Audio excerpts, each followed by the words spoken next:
Syntax of the active participle, predicate. This is the second use of participles. We saw the attributive use in the last module. Now we'll look at the predicate.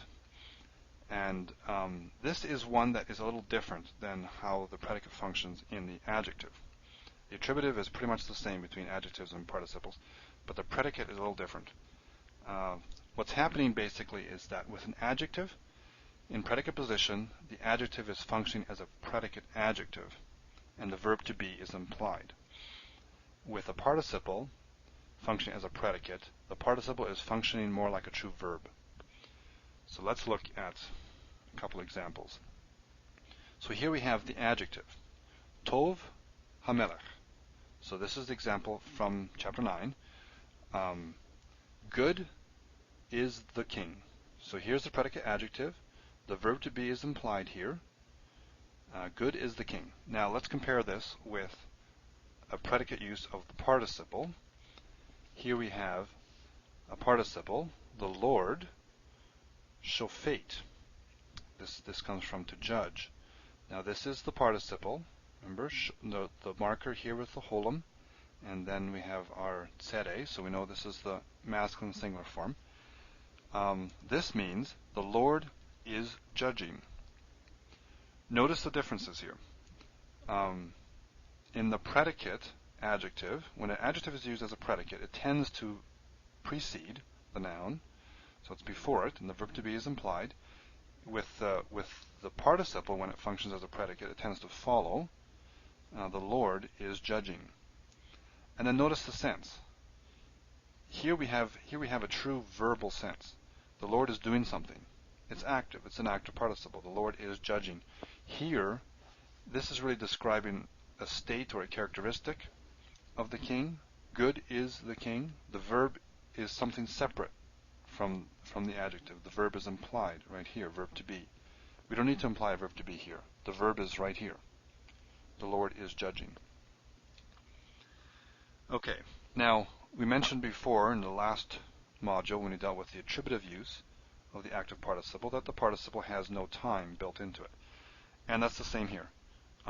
So this could be the Lord is judging, or the Lord judges, or the Lord was judging, or the Lord will be judging, or the Lord is about to judge. So there's many possibilities. It's your context that's going to tell you. The participle is dependent on other parts of the sentence to set the time. However, there is a feature of the participle that there is something about the participle that does tell you something about the action, and that's what type. The participle tends to be continuous or durative in meaning. It's best to see this with examples. So here we have Yoshev al Kisei. Now again, I should say, some of these examples, including this one here, that come from SEO. If I can spell that right, S-E-O-W. And these are from page 81 to 84. And this is,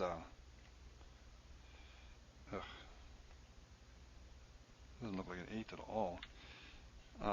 81 to 84, this is where he deals with active participles. And this particular example, Yoshev al Kisei, this is from Isaiah 6:1. So it's talking about the Lord. The Lord is sitting on his throne. He is sitting on a throne. Sitting upon a throne is how you would translate this. It is not he sat upon a throne.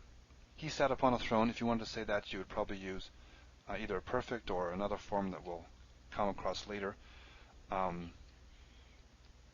That would express, if you used a perfect here, it would express completed action. This is expressing continuous action. He's sitting there, sitting upon a throne. Okay, another example. Adonai korei lana'ar. The Lord, and we have the participle to call, the Lord something, the lad. Now this comes from 1 Samuel 3:8, and this is where the Lord is calling Samuel. And if you remember, he calls a number of times. And so the way you'd want to translate this is the Lord was calling the boy. forget about the tense. The tense is not the focus here. What I want to focus on is the durative nature of the participle. He was calling, not he called. Okay? So that is typically, or frequently, what the participle will communicate, a continuous action or a durative action. Now, just as the participle has no time built into it, you have to look to other parts of the sentence or context to tell you that, it also has no person built into it. There's no he in here. You have to look to something else. So a participle will usually have either a noun or a pronoun to indicate the subject. Let's take a look. This here is a regular verb. This is a perfect 3ms, right? Nafal. Nafal means to fall. This is he fell. Now we know it's he fell, not she fell, because this is the form for he, third person, masculine singular. The he part, the person, is built right into this verb. If we look at the participle, the corresponding participle to nafal, nofel, all it means is falling. It doesn't mean he's falling, she's falling, they're falling, whatever. We're just falling by itself. There's no subject. No subject, no person. Okay? No person to function as a subject in the participle. So, you need to supply something. Here, ani nofel. I am falling. Or I will be falling. I was falling. Some tense that we'll get from context. But the sense is continuative. I falling. And the subject here is supplied because there's no subject in here. I. Or, Yaakov nofel. Jacob is falling. So either a noun for the subject or a pronoun for the subject. Here we have another one. He kotevet. So he, remember he is she in Hebrew. He is our pronoun functioning as our subject. And katav is to write. And this here is the feminine singular form, this segel looking type of form. With the stress here, kotevet.